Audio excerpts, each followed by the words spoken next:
자, 그러던 1358년 어느 캄캄한 밤,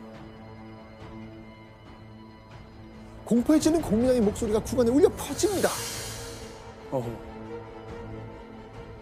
제발 나를 살려주게!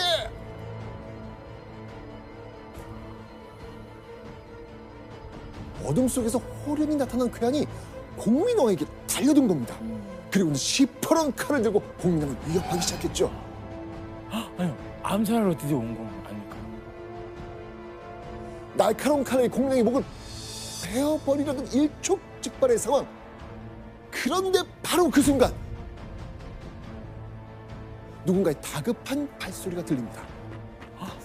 공민왕의 눈앞에 나타난 이는 바로 깡마른 몸에 허름한 옷을 입은 한 남자가 있었습니다.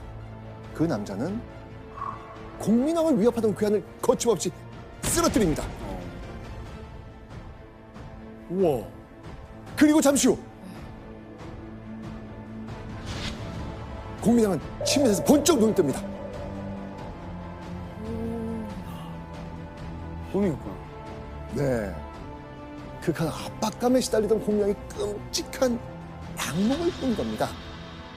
꿈에서 깨어난 공민왕은요, 온몸이 식은땀으로 흠뻑 젖어 있었고요. 팔에는 소름이 돋아 있었죠. 여전히 꿈속에서 본 광경이 너무나도 생생했거든요. 그렇게 찝찝한 꿈을 꾼 다음 날, 공민왕은 어머니 명덕태후의 처소를 찾아갑니다. 그리고 간밤에 그 악몽에 대해서 털어놓았죠.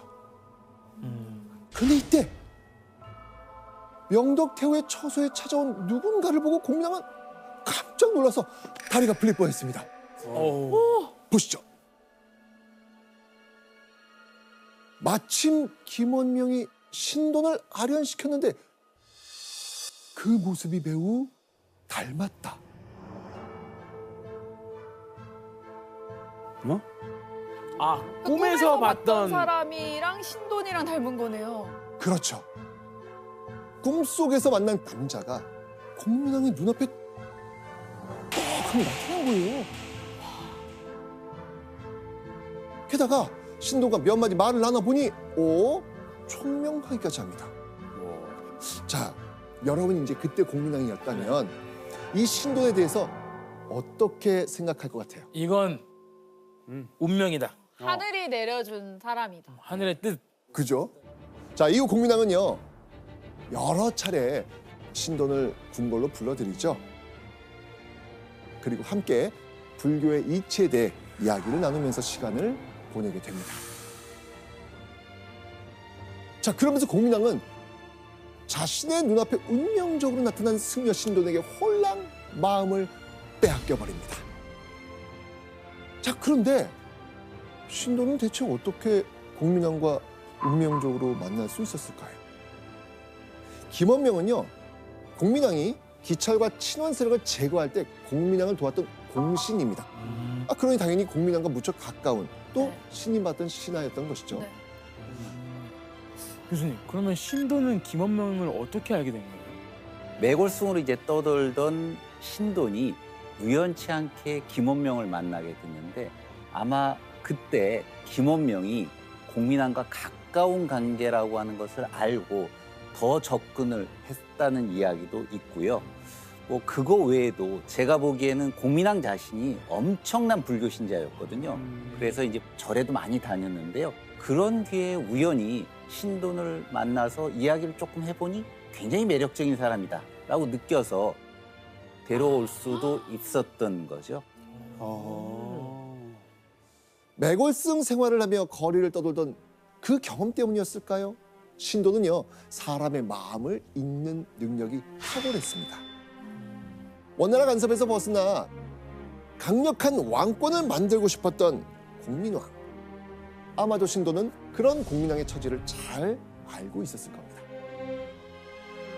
공민왕이 말하기 전에 그가 원하는 바를 꿰뚫어 말하진 않았을까요? 왕한테 지금 제일 필요한 사람이잖아요. 그렇죠. 그렇게 눈치를 보면서 정세의 흐름을 읽을 수 있는 사람. 그럼 믿을만하고. 그러니까요. 공민왕은 자신과 말이 잘 통하는 신돈을 점점 더 총애하기 시작합니다. 공민왕이 아내인 노국공주 말고 스스럼 없이 마음을 터놓을 수 있는 사람을 또 얻게 된 거예요. 너무 좋죠. 그거 너무 좋죠. 네.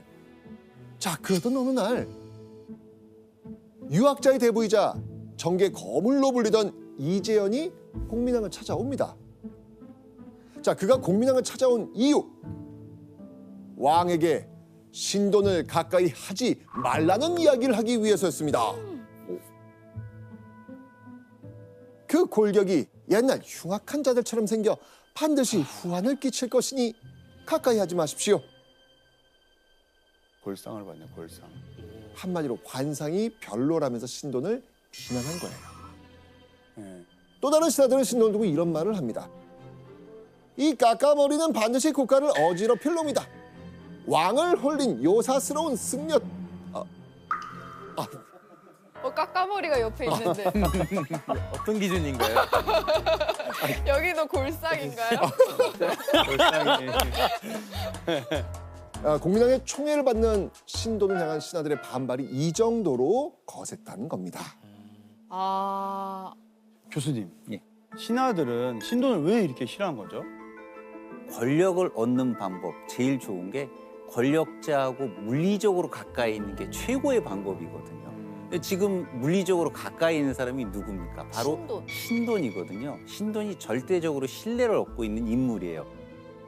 특권층 같은 경우에서는 자신들이 갖고 있는 부나 권력을 요 신돈이 혹시 뺏어가지 않을까? 그러니 당연히 신돈에 대해서 그렇게 신뢰를 보내고 가까이 지내는 거를 싫어할 수밖에 없죠. 자, 그렇게 신돈에 대한 반대 의견이 높아지던 어느 날 공민왕은 신돈을 궁궐로 불러들입니다. 그리고 대뜸 이렇게 말하죠. 뭐라고? 지금 당장 궁을 떠나시오.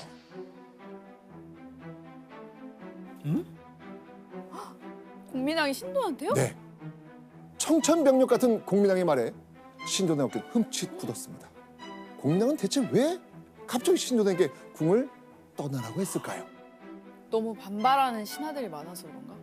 왜냐하면 사실 이때 누군가 신돈을 암살하려고 한다는 정보를 입수했거든요. 야, 근데 이게 암살까지 갈 정도로 질투가. 그만큼 네. 가까웠던 거겠죠. 그럼요. 그 사실을 안 공민왕이 원래 신돈에게 위험을 알려주고 급하게 궁을 떠나 몸을 피하라고 함겼습니다. 어렵게 공민왕과 가까워졌는데 갑작스럽게 궁을 떠나야 되는 상황. 이때 신돈은 어떤 생각을 했을까요? 다시는 오지 말자. 이거 약간 너무 조금 살벌한 맞아. 그런 느낌? 이제 겨우 왕과 뜻이 통해 나라를 바꿔볼 수 있나라고 생각을 했는데 모든 계획이 산산조각 나고 다시금 막다른 길에 몰리게 된 겁니다. 신돈은 그 아쉬운 마음을 뒤로한 채 자신을 암살하려는 이들을 피해 개경을 떠날 수밖에 없었습니다. 이후 신돈은 또다시 떠돌이 승려가 되어 전국을 돌아다니게 되지요.